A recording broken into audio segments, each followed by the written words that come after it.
নমস্কার, এডুম্যানিয়া চ্যানেলে আপনাদের স্বাগত জানাই। আজকে আমরা অষ্টম শ্রেণীর সপ্তম অধ্যায় ইংরেজির গল্প এ কিংস টেলের প্রথম পর্ব অর্থাৎ পার্ট 1 লাইন বাই লাইন তার মানে বোঝার চেষ্টা করব। যদি আপনার ভিডিওটি ভালো লেগে থাকে তাহলে চ্যানেলটিকে সাবস্ক্রাইব এবং ভিডিওটিকে লাইক করে অবশ্যই জানাবেন। চলুন তাহলে শুরু করা যাক আ কিংস টেল পার্ট 1 অষ্টম শ্রেণীর 7 নম্বর অধ্যায়ের গল্পটি। এ কিংস টেল একটি লোককথার গল্প, অর্থাৎ ইংল্যান্ডে বিভিন্ন লোককথা একসময় প্রচলিত ছিল। তার মধ্যে অন্যতম হলো কিংস টেল। এর লেখক সম্পর্কে কিছু সেরকম জানা যায় না। এটি বহু বছর ধরে সেখানকার জনমানসে প্রচলিত রয়েছে।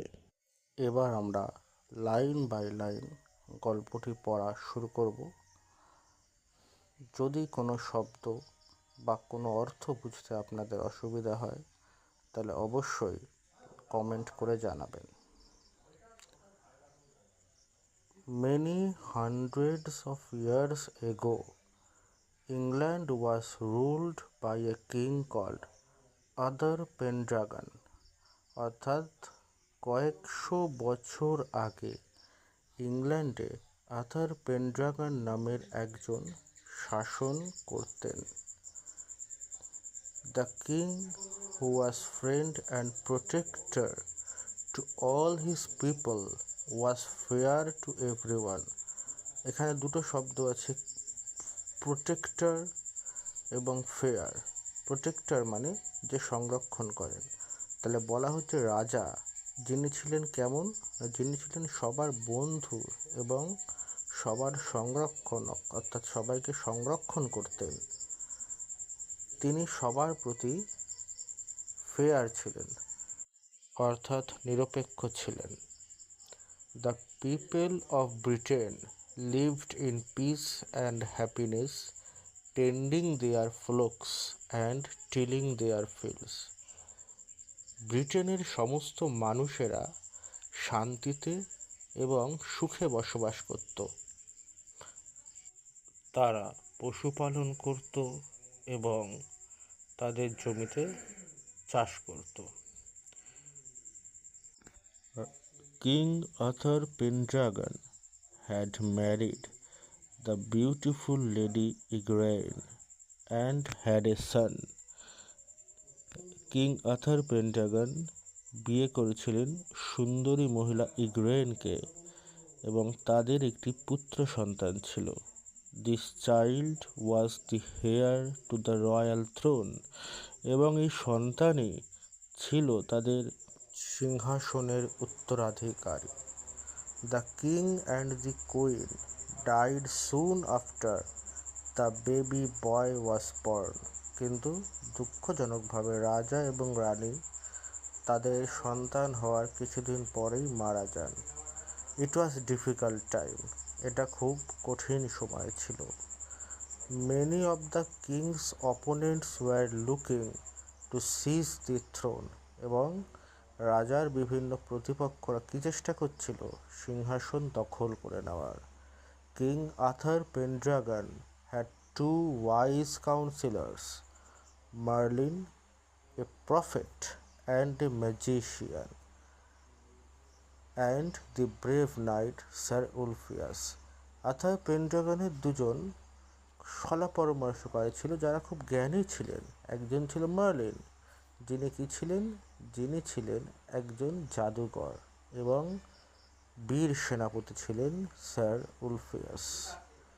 দে were greatly trusted by the royal family, এবং তাদের এই রাজ পরিবার খুব বিশ্বাস করত, তারা বিশ্বাসী মানুষ ছিলেন। When the king and the queen were no more, the two councillors met sir Hector the trustworthy. যখন রাজা আর রানী কেউ এই পৃথিবীতে থাকলেন না, তখন তাদের দুই শলা পরামর্শকারী দেখা করলেন। কার সাথে? স্যার হেক্টরের সাথে, তিনিও খুব বিশ্বাসী ছিলেন এবং রাজার ভক্ত ছিলেন। কবে তারা দেখা করলেন? অনেক কোল্ড অ্যান্ড উইন্ডি মিডনাইট, একটি শীতল এবং প্রবল বাতাসযুক্ত মধ্যরাত্রে। They placed in his hands a baby wrapped in a scarlet cloak. তারা তার হাতে দিলেন একটা শিশু, যে কিসে ঢাকা ছিল? না একটা চাদর দিয়ে অথবা একটা যাকে বলে আচ্ছাদন দিয়ে ঢাকা ছিল।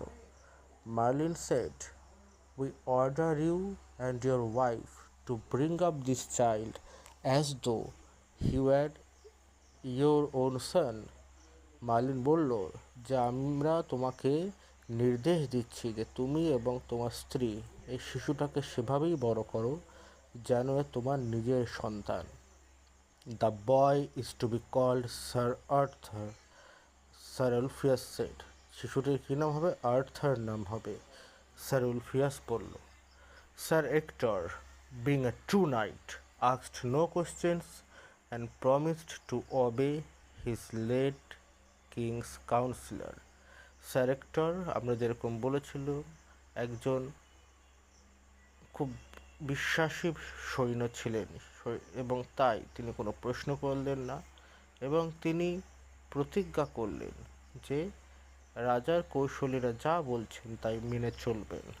As Merlin and Sir Ulfias had feared, trouble broke out in Britain after the passing away of the king. এবং মার্লিন এবং স্যার উলফিয়াস যে ভয়টা পেয়েছিলেন তাই হলো রাজার মৃত্যুর পরে পুরো ব্রিটেন জুড়ে একটা গন্ডগোল শুরু হলো।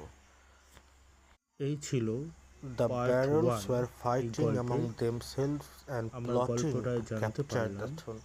যে জমিদাররা এতদিন রাজার কথা শুনে চলতো, রাজার মৃত্যুর পরে তারা নিজেদের মধ্যে লড়াই শুরু করলো এবং কৌশল অবলম্বন করতে থাকলো যে কিভাবে সিংহাসনটা তারা দখল করবে। Britain was in the grip of lawlessness, এবং সম্পূর্ণ ব্রিটেন যেন একটা অরাজক অবস্থায় পৌঁছে গেল, সেখানে আইনের শাসন আর থাকলো না। Travellers war regularly robbed